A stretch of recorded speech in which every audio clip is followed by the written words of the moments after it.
भगवान श्री कृष्ण को नमस्कार करते हुए आप सभी का अनंत अकेडमी ऑफ मैथमेटिक्स में स्वागत है। देखिए इस एपिसोड में मैं एक तो ये साइक्लोटोमिक एक्सटेंशन की डेफिनेशन और उससे रिलेटेड जो थ्योरम है 3.4.1 वो दोनों मैं कराऊंगा। थोड़ा ध्यान से समझना है इसको कि let F be a field for every positive integer M define K M is equal to x power M minus one. ठीक है, हमारे पास एफ फील्ड हो गया, पॉजिटिव इंटीजर एम हो गया और के एम को हम लिखते हैं एक्स की power M minus one in f x.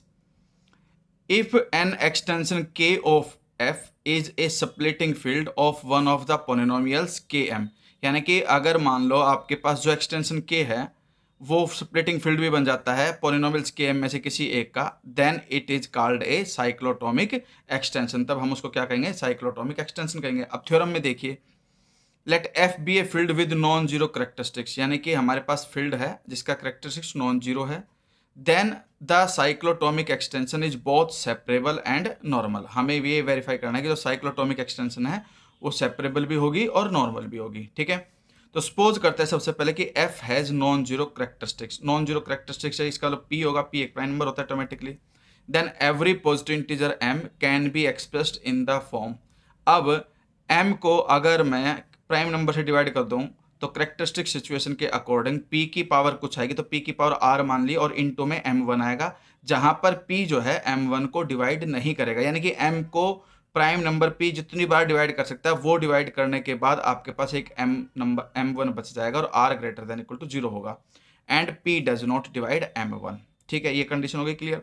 Then we have k M is equal to x power m minus one, और इसमें जब हम m को ये रखेंगे पी आर एम वन, तो m1 अंदर ही रह जाएगा, होल पावर पी आर बन जाएगी। अब ध्यान रखना ये कैसे बनी, क्योंकि फील्ड के अंदर हमारे पास कंडीशन ये होती है कि जो पावर होती है वो वास्तव में सेपरेटली दोनों की होगी, x की power m1 into P R होगी और 1 की भी पावर पी आर होगी, तो 1 की पावर पी आर में तो 1 ही बन जाएगा और यहाँ पर ये वापस, तो इस तरह से ये एक्सटेंशन बन जाता है। ये मैं आपको समझा भी देता हूँ कि किस तरह से होती है, क्योंकि फील्ड के अंदर हमारे पास प्रोसेस ये होती है कि अगर मान लो अल्फा इंटू बीटा है और यहाँ पर कोई पावर पी है, तो इसका मतलब वो सेपरेटली बनती है फील्ड के केस में, ऐसा नहीं कि इसमें आइडेंटिटी वगैरह लगती है। ठीक है, अब हमारे पास क्या है, x की पावर यहाँ m1 है और फिर -1 है, उसकी पावर p पावर r है, तो ये क्या बन जाएगा, पी आर जो है वो m1 के साथ भी आएगा और -1 की पावर पी आर हो जाएगी।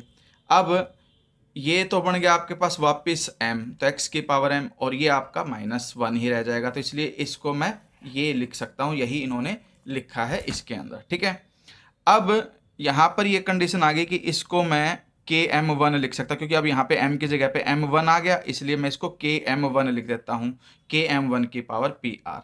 एंड सो रूट्स ऑफ के M are similar to those of के एम वन, यानी कि अब जो इसके रूट होंगे इसके रूट्स के सिमिलर होंगे। ठीक है, दस स्प्लिटिंग फील्ड ऑफ के M one over f is also a splitting field of के M over F.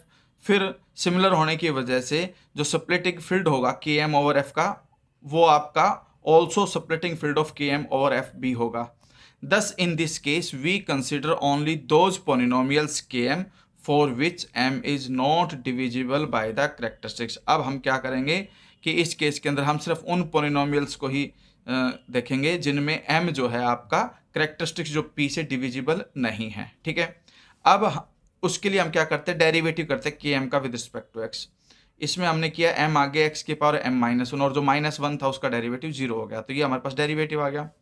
The only non zero factor of this polynomial are powers of x, यानी कि अगर हम ध्यान से देखें कि जो इसके फैक्टर बनेंगे नॉन जीरो, वो आपके पास सिर्फ x की पावर m के ही बनेंगे। ठीक है, क्योंकि कोई कांस्टेंट और तो है नहीं, कुछ x-1 x+1 टाइप का फैक्टर बनेगा नहीं, सिर्फ क्या बनेगा, x की पावर 1 इसको डिवाइड कर सकता है, x की पावर 2 इसको डिवाइड कर सकता है, x की 3 इसको डिवाइड कर सकता है, इसलिए r powers of x only. तो none of which is a factor of के एम, और उस टाइप का जो है वो के एम का फैक्टर बन नहीं सकता, क्योंकि के एम में क्या है, x की पावर m-1, और इसको आप x की किसी एक सिंगल पावर से डिवाइड नहीं कर सकते, उसके साथ कुछ ना कुछ प्लस या माइनस होना चाहिए, तभी आप इसको डिवाइड कर सकते हो। ठीक है, तो इसका मतलब ये है कि डेरिवेटिव और उसके बीच में कोई भी कॉमन रूट नहीं है, और जब डेरिवेटिव और के एम के बीच में कोई कॉमन रूट नहीं होगा तो इसका मतलब वो रिपीटेड भी नहीं होगा। तो ये कंडीशन होती है हमारे पास, 10 नो रूट्स ऑफ के एम आर रिपीटेड, कोई भी रूट के एम का रिपीट नहीं होगा, so k M is a separable polynomial, इसलिए रिपीट ना होने की वजह से जो के एम है वो क्या बन जाएगा, सेपरेबल पोलिनोमियल। तो एक कंडीशन तो प्रूफ होगी कि भाई के एम सेपरेबल पोलिनोमियल हो गया। Also being a splitting field of some non zero polynomial, this extension is normal too. और कंडीशन होती है, ये कंडीशन याद रख लेना नॉर्मल की कंडीशन के लिए, कि अगर मान लो के एम वन जो आया था आपके पास वो एक्चुअली क्या था कि भाई splitting field of some non zero polynomial, this extension is normal too. तो ये इसका मतलब क्या हो जाएगा, वो नॉर्मल भी हो जाएगा, जो एक्सटेंशन है के एम वो आपकी नॉर्मल भी हो जाएगी। Hence all cyclotomic extension of F are separable and normal. बस इस लाइन को एक बार ध्यान से याद करना कि being a separating field of some non zero polynomial, किसी भी नॉन जीरो पोलिनोमियल का सेपरेटिंग फील्ड है तो वो क्या कहलाता है, नॉर्मल हो जाता है। ठीक है, तो इस वजह से सेपरेबल एंड नॉर्मल, यही हमें इस थ्योरम में वेरीफाई करना था।